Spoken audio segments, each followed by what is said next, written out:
Welcome to fats about AP. నేను లక్ష్మణ్. ఆంధ్రప్రదేశ్ వైసీపీలో ఇప్పుడు జరుగుతున్న ముసలమైతే పెద్ద ఎత్తున చర్చకు దారితీస్తున్న పరిస్థితి అయితే ఉంది. ముఖ్యంగా ఆ పార్టీలో ఉన్న దళిత బీసీ ఎమ్మెల్యేలనే టార్గెట్ చేస్తూ జగన్మోహన్ రెడ్డి గారు ఆడుతున్న ఏదైతే రాజకీయ నాటకం ఉందో ఆయన నమ్ముకున్న ఎమ్మెల్యేలందరూ ఇప్పుడు రోడ్డున పడే పరిస్థితి అయితే ఉంది. దాదాపు 101 అసెంబ్లీ స్థానాల్లో మార్పులు జరగబోతున్నాయని చెప్పి తాజాగా ఒక సర్వే చెప్తున్న పరిస్థితి ఉంది. పార్టీ అధిష్టానం నుంచి కూడా వినిపిస్తున్న వాదనే ఇది. అందులో ముఖ్యంగా బీసీ, ఎస్సీ, కాపు సామాజిక వర్గం నేతలను టార్గెట్ చేసి ఈ విధంగా షెఫ్లింగ్స్ చేసుకుంటూ వెళ్తున్నారు. సిట్టింగ్ స్థానాలను కదిలిస్తున్నారు. పక్క నియోజకవర్గాలకి పొమ్మనలేక పొగబెడుతున్నారు అన్న కోణం కూడా మనకి కనిపిస్తుంది. అందులో భాగంగానే పెనమలూరు ఎమ్మెల్యే పార్థసారథి నిన్న సంచలన కామెంట్ చేశారు. సీటు కావాలంటే బాబు గారిని, అదేవిధంగా లోకేష్ గారిని, పవన్ కళ్యాణ్ గారిని తిట్టిపోయాలని చెప్పి, దుర్భాషలాడాలని చెప్పి ఆయన అధిష్టానం హుకుం జారీ చేసింది. మీ పిల్లలు ఇంటర్మీడియట్ మరియు ఎంసెట్ చదువుతూ సబ్జెక్ట్స్ లో కన్ఫ్యూజ్ అవుతున్నారా? కాన్ఫిడెన్స్ లెవెల్ తక్కువగా ఉందా? రిపీటెడ్ మిస్టేక్స్ చేస్తున్నారా? అయితే మీకోసమే ఉంది రైజ్ యాప్.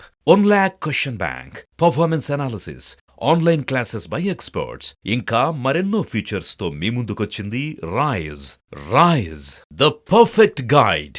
డిస్క్రిప్షన్ లో ఉన్న లింకును ఉపయోగించి సబ్స్క్రైబ్ అవ్వండి. అది నా చేత కాదు, అది నేను చేయలేని పని, నా సిద్ధాంతాలకు విరుద్ధం కాబట్టే నేను ఆ పార్టీలో ఇవ్వలేకపోతున్నా అని చెప్పి బహిరంగంగానే ఆయన మీడియాకు చెప్పిన పరిస్థితి అయితే ఉంది. మరోవైపు చింతలపూడి ఎమ్మెల్యే ఎల్జా కూడా గత వారం రోజులుగా ఆయన ఆగ్రహం వ్యక్తం చేస్తున్నారు, స్వరం వినిపిస్తున్నారు. ఆయన క్యాడర్ అయితే పూర్తి ఆందోళనలో ఉంది.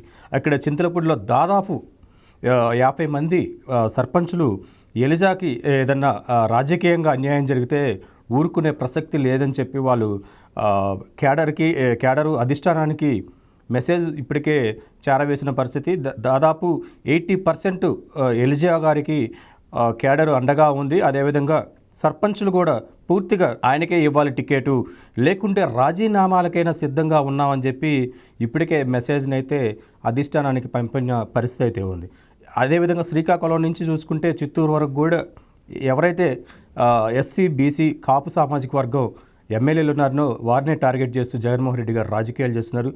తద్వారా ఏం జరిగిద్దనే అంశాలు ఆయన ఎంతవరకు పరిగణలోకి తీసుకుంటున్నారా లేదనేది పక్కన పెడితే టోటల్గా బడుగు బలహీన అణగారిన వర్గాలు చెందిన వైసీపీ నేతలకే ఇటువంటి అన్యాయం జరుగుతుందని చెప్పి ఆ పార్టీ నేతలే బయటకు వచ్చి వాళ్ళ స్వరాన్ని వినిపించడం ఇప్పుడు చర్చకు దారితీస్తున్న పరిస్థితి, రాజకీయ దుమారానికి కూడా దారితీస్తున్న పరిస్థితి కనిపిస్తుంది.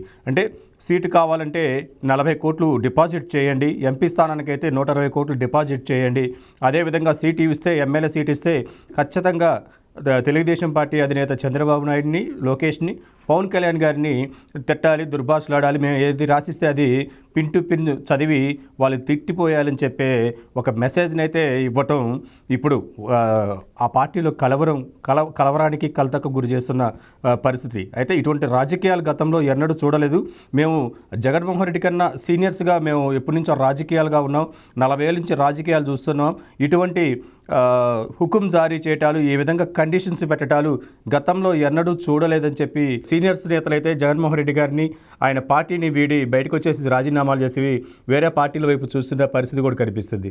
మొత్తంగా ఆంధ్రప్రదేశ్ వైసీపీలో అలజడి, అదేవిధంగా బీసీ, కాపు, దళితులనే టార్గెట్ చేస్తున్న జగన్మోహన్ రెడ్డి గారి రాజకీయాలు ఇప్పుడు పెద్ద ఎత్తున సోషల్ మీడియాలో చర్చకు దారితీస్తున్న పరిస్థితి.